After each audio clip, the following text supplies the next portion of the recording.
Hello students and welcome to our flipped classroom. Today we're going to be talking about degrees of certainty in the present time, okay? So let's do one example. Imagine you are in class right now and the teacher is not there. The students begin talking among themselves and they try to guess why the teacher isn't there, okay?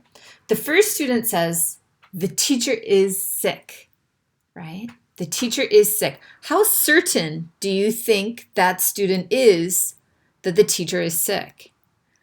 Well, if you said it's 100%, that student is 100% sure, then you're right. When we say is, it's a fact. Maybe the student knows the teacher is sick because the teacher told the student, right?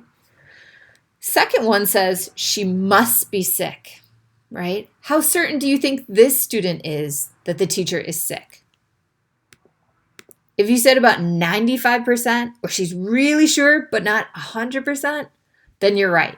Must means this is a logical conclusion. Usually we have some evidence when we use must, but we're not 100% sure yet. So for this, maybe the student knows the teacher loves her job. She's almost always in the class, but now that the student is thinking about it, the student does remember the teacher was sniffling during the last class and sneezing. Maybe she looked pale. So that's the evidence that tells the student, she must be sick, right? That must be the reason she's not here, okay? The last three, she may be sick, she might be sick, and she could be sick. All three of these modals kind of have the same meaning. May, might, and could mean possibility, but I'm really not certain. This is just a guess, right? So the student might say, I'm really not sure. She could be sick. Maybe her car broke down. Perhaps she got fired, right? I'm just guessing here. I really have no evidence or no clues, or maybe very little clues, right? So, important thing to remember about these modals is that each of the modals expresses how certain we are. So, if you're really not sure, you're just guessing, may, might, and could, right? If you have some evidence and you're pretty sure, but it's not an exact fact, use must. And if you're 100% sure, don't use a modal, just use the verb. The teacher is sick, okay? So, let's do a little practice. And to practice, we're going to use must. Remember that must is about 95% sure. So it's a logical conclusion. You must have some evidence to support your opinion, right? So here's an example. Number one says, the students are yawning, right? Why, right? So take a moment to pause the video and think about your answer. You might even write your answer down, right? Please use must in your answer. Okay, so if you said something along the lines of they must be tired or they must be bored, then that's good, okay? Again, if we're a little bit less sure, what modal would we use? May be tired, she might be bored, they might be bored, okay?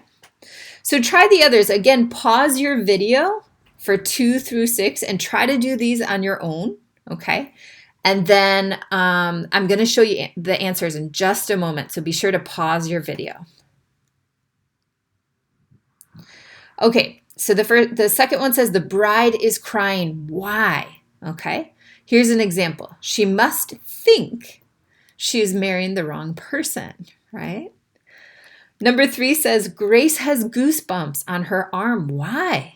Right? We can see in the picture here, these are goosebumps where it looks like there's some bumps on your arm. Okay. She must be scared, right? Sometimes when you get scared, you get goosebumps, right? Number 5 says Han is blushing, right? And here we can see a picture of that boy, Charlie Brown, blushing. Why is Han blushing? She must feel embarrassed, okay? And lastly, don't look at a clock. What time is it? It must be 11:50 a.m., right? So just remember, after any of these modals, we want to use verb base if we want to talk about the present time, okay? All right, secondly, we're going to talk about how to make degrees of certainty negative in the present time. So look at Tom, okay? The first sentence says, Tom isn't hungry, right? What we mean here is 100%. It's a fact. I know that Tom isn't hungry, right? Maybe Tom is sitting there. He told me he isn't hungry and he's not eating. All of these tell me that he's not hungry. It's a fact.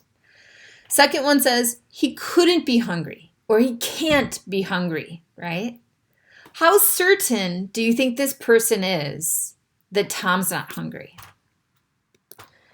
If you said about 99%, that's true, right? The person number 2 is really, really sure that Tom isn't hungry, right? They probably think it's impossible for Tom to be hungry. Maybe they just saw him eat a whole pizza all to himself, and they think, no way, there's no possible way that Tom is hungry again, right? So we often use couldn't and can't when we want to express that something is impossible, right?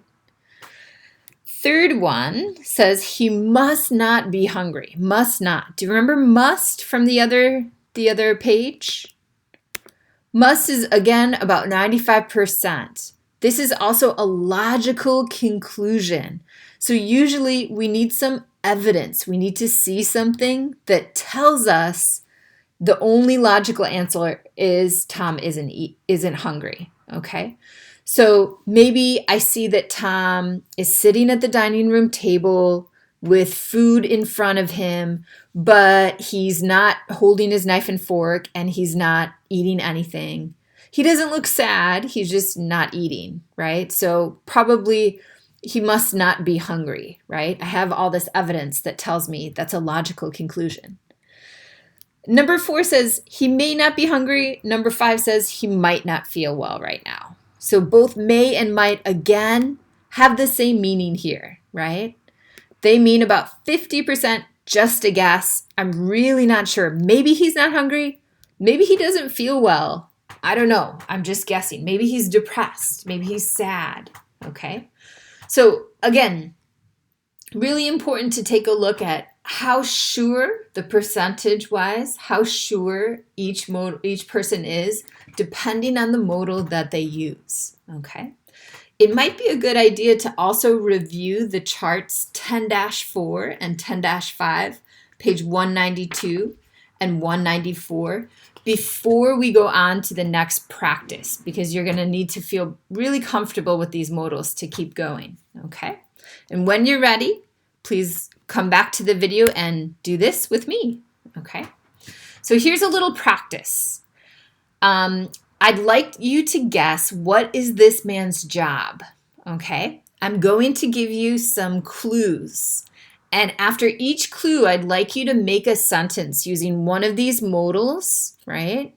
To try and guess what the man's job is, okay? Here's the first clue. He wears a uniform to work.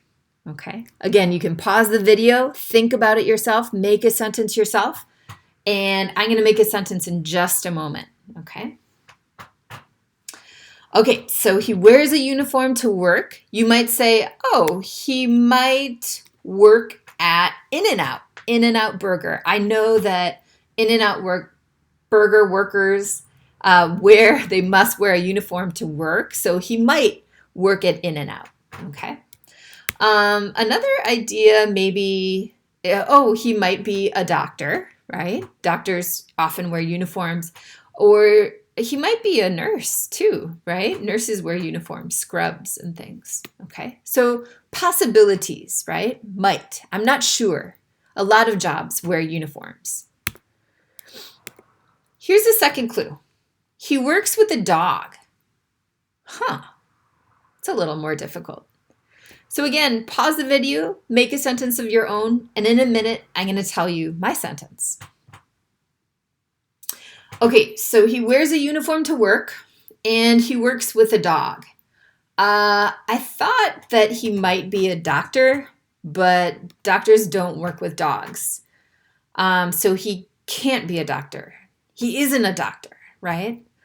Oh, but there are some doctors that do work with dogs called veterinarians, right? So this is logical to me. He wears a uniform, he works with the dog. I'm going to say he must. He must be a veterinarian, right? That's a really good idea. Okay. So I'm pretty confident. It's very logical. I'm not 100% sure, but pretty confident. Okay. The third clue is, oh, shoot. He carries a gun to work. Huh. Do you think veterinarians carry guns to work? Ooh, he can't be a veterinarian. He can't be a veterinarian. It's illogical, right? It's impossible. I don't know any veterinarians that carry a gun to work. That's crazy. So I guess I'm wrong. Now I'm not sure what to do. Let's see. Oh, I know. A security guard carries a gun to work, right? A security guard also wears a uniform to work. So I'm going to say he must be a security guard. Oh, shoot. He works with a dog. Do security guards work with? I don't know. Maybe not. Okay. He can't be a security guard. Never mind. Okay. Last clue, and I think you'll get it now. He drives a police car. Okay. So he is a police officer. All right. So just a little bit of practice of how we can use these modals in real life to make guesses, to tell how certain we are. Okay. All right. So thanks for watching, you guys. I have a little bit of homework for you here at the end. In Azar, I'd like you to review the charts that talk about degrees of certainty in the present time on page 192 and 194, actually. And then on page 192 to 193, I'd like you to do exercise 18 in the book and check your answers, please. And then finally, the last one is something I'd like you to do on Canvas and on a piece of paper, okay? So in Canvas, under week 7, there's a worksheet called Practicing with Modals of Ability and Certainty, right? So ability we talked about in class, and certainty we just watched this video about. I'd like you to view the worksheet, and you can either download it and print it, or you can just look at it on Canvas or on your cell phone, and you can do it on a separate piece of paper, okay? Either way is okay, but you're gonna turn this in for a grade, so please make sure to do it. And I'm gonna show you right now where to find that. So please follow me. So we're gonna go into Canvas, okay? I'll show you my homepage. So this is Canvas. I'm going to go into our class 110C. And then I'm going to go down to week 1, 2, 3, 4, 5, 6, 7. Okay, week 7, you should see practicing with modals of ability and certainty. You can click. And then here you can either view it and just do it on a separate piece of paper, or if you want, you can print it. If you want to download it, just click on the blue where it says PDF and you can download it. Okay? But that's about it. You can watch this video as many times as you like. And please make sure to do the homework before you come to class. All right? Have a great day, and I'll see you guys in class.